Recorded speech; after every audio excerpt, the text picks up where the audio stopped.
Assalamualaikum warahmatullahi wabarakatuh.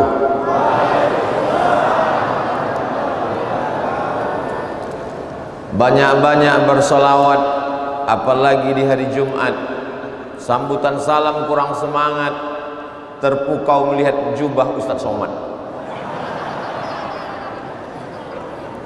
Tadi awalnya duduk di sini serentak antara saya dengan Ustadz Salim Afillah. Saya duduk di sini, Ustadz Salim Afillah berdiri tausiah. Awalnya begitu tadi. Tapi di dalam kata Pak Wali ketika ini dipakai tadi, ini baju pengantin mau akad. Khawatir saya nanti begitu dikeluar rekaman dikasih orang judul nasihat pernikahan. Apa kabar semua jamaah? Alhamdulillahi Rabbil Alamin. Saya datang kemari bulan September tahun 2021. Tadi ketika ngobrol dengan Pak Wali di dalam, Ustadz dulu bulan berapa kemari? Tunggu dulu Pak, saya tidak ingat. Kita tanya dulu google.com. Tulis Abdul Somad Ternate, dia kasih tahu dulu kamu kemari September, waktu itu masih Covid, tidak ada orang berani membuat tablik akbar dari Sabang sampai Papua. Di Masjid Al Munawwar Ternate lah yang paling ramai pertama sekali. Allahu Akbar. Itu barakah doanya para habaib, para alim ulama, guru-guru kita, para pemimpin ulil amri yang takut kepada Allah Subhanahu wa ta'ala. Alhamdulillah, setelah 9 bulan berlalu dari September 2021, sekarang sudah masuk Juni 2022, kita sudah bisa berkumpul bersama. Tidak ada lafaz kalimat yang paling indah selain ucapan Alhamdulillahi Rabbil Alamin. Bersolawat kepada Rasulullah dengan ucapan Allahumma salli ala Sayyidina Muhammad wa ala alihi wa sahbihi wa barik wa sallim. Yang sama-sama kita hormati, kita muliakan guru-guru kita, para habaib, para alim dan ulama, para pemimpin kita. Di tengah kesibukannya Pak Wali Kota Ternate masih sempat hadir, berkumpul bersama menyambung tali silaturahim. Mudah-mudahan dipanjangkan umur, disehatkan badan, keluarga sakinah mawaddah warahmah, anak cucu mujahid fi sabilillah. Ustadz Salim Afillah, para asatiz, jamaah semuanya tak dapat saya sebutkan satu persatu. Insyaallah semua yang hadir ini pulang mendapat pahala jihad fi sabilillah.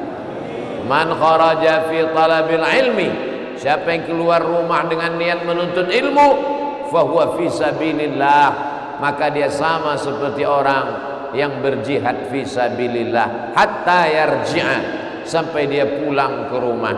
Man salaka tariqan, siapa yang melewati suatu jalan, yaltamisu fi ilman, di jalan itu dia mendapatkan ilmu, mencari ilmu, memperoleh ilmu, sahhalallahu lahu bihi tariqan ilal jannah, dimudahkan Allah jalannya menuju surga insyaallah. Masjid Al Munawwar, munawwir menerangi, munawwar diterangi, diterangi dengan cahaya. Maka cahaya yang pertama adalah cahaya ilmu.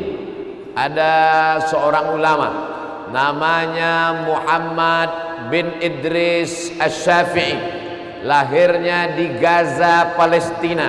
Mudah-mudahan Allah membebaskan saudara kita dari jajahan Israel.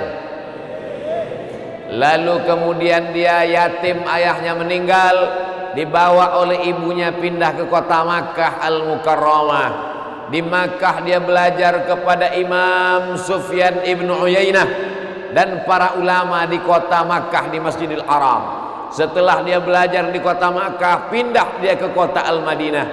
Di Madinah dia mencari seorang ulama ahli hadis bernama Imam Malik bin Anas, yang kita kenal dengan Imam Maliki, mazhab kedua.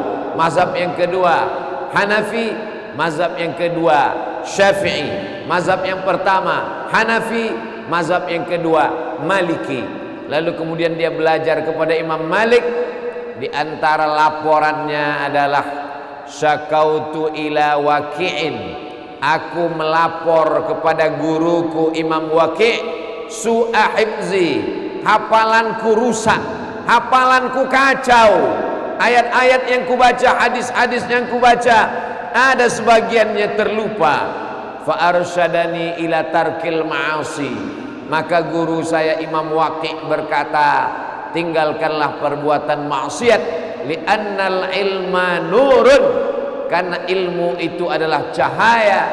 Wa nurullah la yuhda lil 'asi, dan cahaya tidak akan diberikan kepada orang yang melakukan perbuatan maksiat. Inilah ilmu yang pertama, inilah penerang, pencerah yang pertama adalah ilmu pengetahuan. Jadi kedatangan kami, saya Ustadz Salim, tidaklah mengaku berilmu, tapi kebetulan ada orang di Sofifi baik mewakafkan tanahnya, lalu kemudian yayasan yang dibentuk oleh Ustadz Salim Afillah dan para sahabat-sahabat dakwah membuat namanya Pesantren Masyarakat Maluku Utara. Mudah-mudahan terwujud dan beberapa tahun ke depan menebarkan cahaya ilmu pengetahuan di Maluku Utara, insyaallah. Amin. Jadi nanti kalau ada yang bertanya atas tujuan apa Ustadz Salim Afillah dan Ustadz Somad berkeliling ini, tidak ada hubungan dengan pencalonan presiden dan wakil presiden. Murni untuk supaya masyarakat mendapatkan ilmu sehingga dia tidak tenggelam dalam kegelapan syirik, tenggelam dalam kegelapan sekuler, tenggelam dalam kegelapan liberal, tenggelam dalam kegelapan komunis, ateis, belum lagi aliran-aliran lama yang dibangkit lagi zaman sekarang, Khawarij, Murji'ah, Mu'tazilah, Qadariyah, Jabariyah, dengan aliran-aliran baru yang tidak hanya ditulis di kertas jadi buku, tapi direkam, diupload di YouTube, ditonton anak-anak kita di dalam kamar. Belum lagi orang bangga dengan khamarnya, ada podcast khusus untuk khamar. Pertanyaan-pertanyaannya, tolong ceritakan pengalaman mabuk yang pertama. Ada podcast khusus, maaf, beribu maaf, tapi dia ada nyata khusus tentang zina. Orang bercerita tentang pengalamannya berbuat dosa, ditonton anak-anak kita. Maka cahaya yang bisa menerangi ini adalah cahaya ilmu pengetahuan. Abdul Somad tidak sanggup berceramah datang tiap bulan ke Maluku Utara. Setahun mungkin hanya sanggup sekali dalam satu provinsi, dari Sabang sampai Papua. Sekali datang dalam setahun pun, itu pun tak juga sanggup. Kalau sebulan sekali datang, mungkin langsung innalillah wa inna ilaihi raji'un. Jadi kalau kedatangan Abdul Somad 9 bulan yang lalu, setelah itu pulang tak meninggalkan apa-apa, berbeda ternyata kalau datang berdua dengan Ustadz Salim. Hari ini kami datang berkeliling, tadi di Sofifi, malam ini di Ternate, besok ke Tidore, dilanjutkan ke Bacan. Batunya sudah dipakai duluan. Kenapa Ustadz Somad malam ini lengkap sekali, pakai baju, pakai topi, pakai cincin. Saya pun tadi heran kenapa mereka memasangkan ini ke saya. Tapi setelah lama-lama saya dengar-dengar, rupanya ini tidak akan lama karena mau dilelang untuk membeli semen dan batu bata. Kenapa Abdul Somad berani? Karena bukan untuk pesantren Abdul Somad. Duitnya tidak dibawa ke Pekanbaru Riau, akan dibawa untuk pesantren masyarakat Maluku Utara yang sudah diletakkan batu pertamanya, mudah-mudahan jangan jadi batu yang terakhir, batunya tidak bertambah-tambah. Allahu Akbar. Kenapa Ustaz Somad teriak Allahu Akbar? Karena merasa kecil, kita tak punya apa-apa. Jadi kalau pesantren ini terbangun, anak-anak kita belajar dari mulai TK, menghafal surat-surat pendek juz amma, tamat TK hafal juz 30, wisuda anak TK, pembacaan amma yatasaalun sampai ke Anas, selamatlah dia jadi imam tarawih. Kalau dia nikah nanti bisa jadi imam pada malam, paling tidak makmumnya istri dan anaknya. Kalau dia menjadi kebetulan tokoh masyarakat, dia bisa menjadi imam di dekat rumahnya. Kalau kebetulan dia lulus jadi polisi dan tentara, bertugas sebagai babinsa dan babim kantipmas, insya Allah jamaahnya ramai. Kenapa? Karena imamnya punya pistol. Insya Allah jamaahnya ramai. Kenapa? Karena imamnya berseragam dan punya jabatan. Tidak ragu dia untuk datang ke surau, langgar dan musola, menghidupkan mikrofon dan azan dengan bangganya. Karena dia sudah terbiasa dari TK, latihan azan, lomba azan, iqamat, dia pun langsung azan. Selama ini kalau orang azan, tak ada yang datang ke masjid, sunyi. Tapi begitu dia yang azan, ramai. Allahu Akbar, Allahu Akbar. Kenapa azannya begitu? Rupanya dan ramil. Jamaah yang dimuliakan Allah Subhanahu wa taala, setelah TK Al-Quran, SD-nya juga SD Quran. Ada fisika, ada kimia, ada biologi, ada matematika, ada bahasa Inggris. Apa bedanya dengan SD yang lain? Ada kelanjutan menghafal Quran.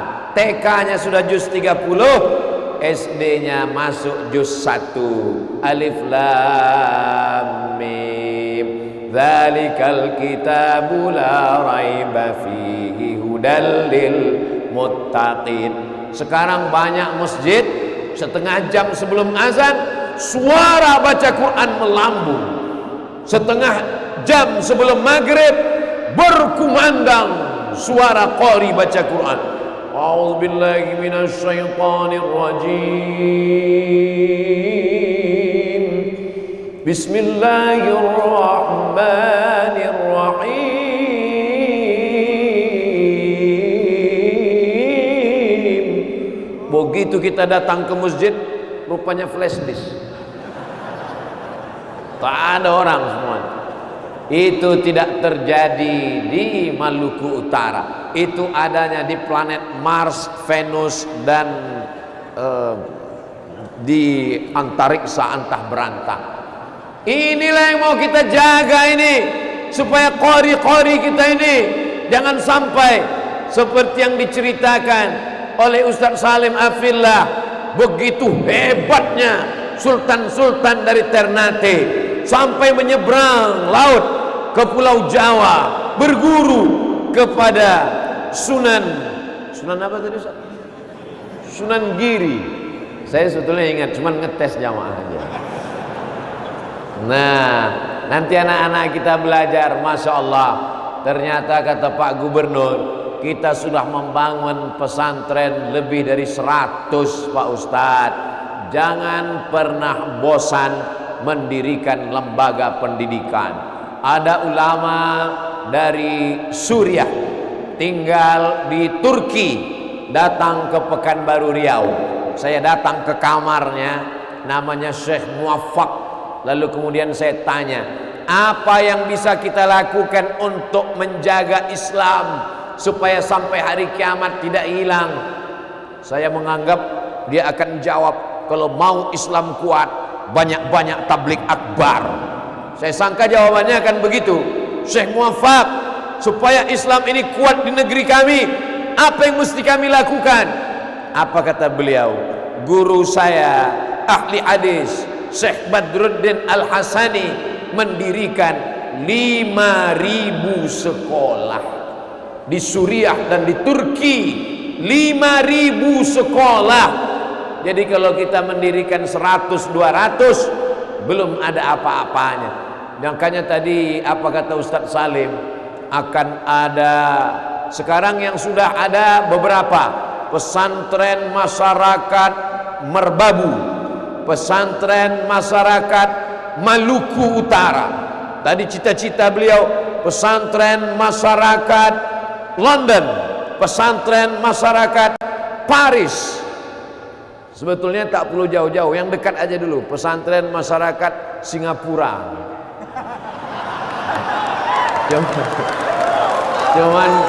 Cuman karena beliau takut menyinggung perasaan saya, jadi tak aja.